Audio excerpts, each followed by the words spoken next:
بسم اللہ الرحمن الرحیم۔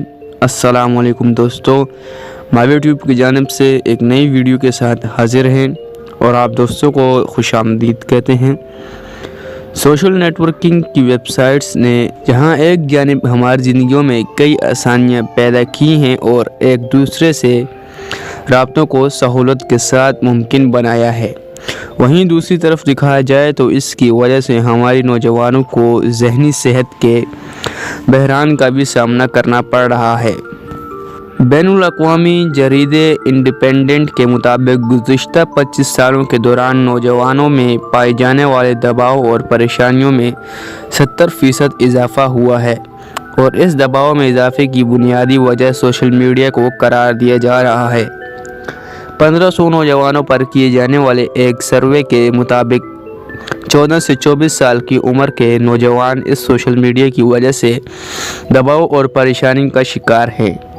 سوشل میڈیا نوجوانوں کو کیسے دباؤ کا شکار بنا رہا ہے، آئیے جانتے ہیں۔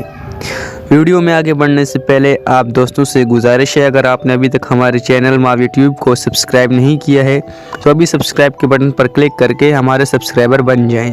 آپ کو یہ جان کر حیرت ہوگی کہ سائبر سیکیورٹی کمپنی کے McAfee کے مطابق سوشل نیٹ ورکنگ کی ویب سائٹس پر 87% نوجوانوں کو ہراساں یا پریشان کیے جانے کے واقعات کا سامنا کرنا پڑتا ہے۔ انہیں قابل اعتراض پیغامات یا ای میل، افواہیں اور نامناسب مواد ارسال کیا جاتا ہے۔ یہ انتہائی نقصان دہ طریقہ کار ہوتا ہے اور اسے کبھی بھی استعمال کیا جا سکتا ہے۔ کسی بھی نامعلوم شخص کی جانب سے تصویر یا پیغامات ارسال کر کے تنگ کیا جاتا ہے، جبکہ یہ پیغامات ارسال کرنے والے شخص کے بارے میں پتہ لگانا انتہائی مشکل کام ہوتا ہے، اور بعض اوقات ان پیغامات یا تصویر کو حذف بھی نہیں کر پاتے اور یوں آپ دباؤ کا شکار بن جاتے ہیں۔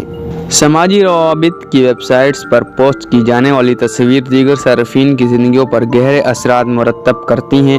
اکثر صارفین ایسی تصویر یا پوسٹ شیئر کرتے ہیں جن سے ایسا لگتا ہے کہ وہ ایک انتہائی حیرت انگیز اور بھرپور زندگی گزار رہے ہیں۔ دیگر صارفین اور تصویر کو دیکھ کر یہ سوچنے پر مجبور ہو جاتے ہیں جیسے ان کی زندگی میں کوئی خوشی نہیں ہے اور وہ ایک عام سی زندگی جی رہے ہیں، اور یوں وہ خود کو دوسروں سے بہت پیچھے تصور کرتے ہیں اور احساس کمتری کا شکار ہو جاتے ہیں۔ خود کو تنہا محسوس کرنا۔ یقیناً سوشل میڈیا نے روابط کا ایک جدید ترین ذریعہ تخلیق کیا ہے، لیکن حقیقت میں ہم خود کو دوسروں سے بہت زیادہ منقطع محسوس کرنے لگے ہیں۔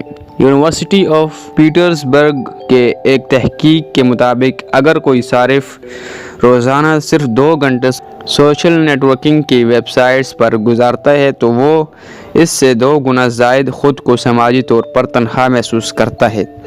سوشل میڈیا پر نوجوان مسلسل ہر سماجی سرگرمی میں نظر رکھتے ہیں، لیکن حقیقت میں وہ کسی سے زیادہ ملتے نہیں ہیں اور نہ ہی آمنے سامنے بیٹھ کر بات چیت کرتے ہیں۔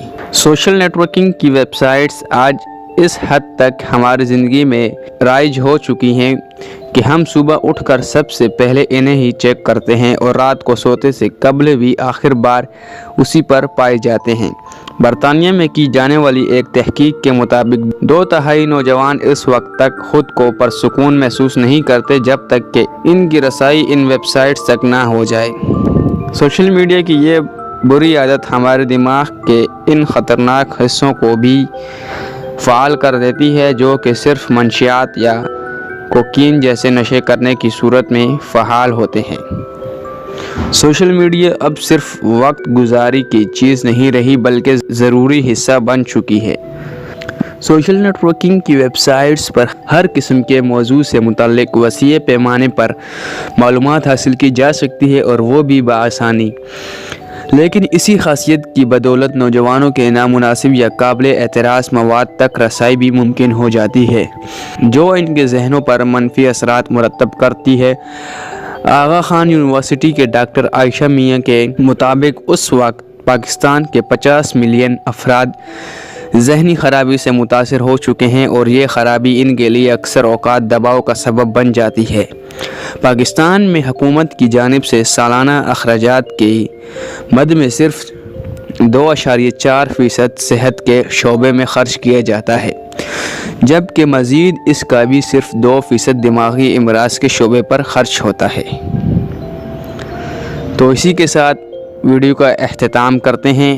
امید کرتے ہیں آپ کو یہ ویڈیو پسند آئی ہوگی، اور آپ چینل کو سبسکرائب کرنا مت بھولیے گا۔ اسی کے ساتھ اللہ حافظ۔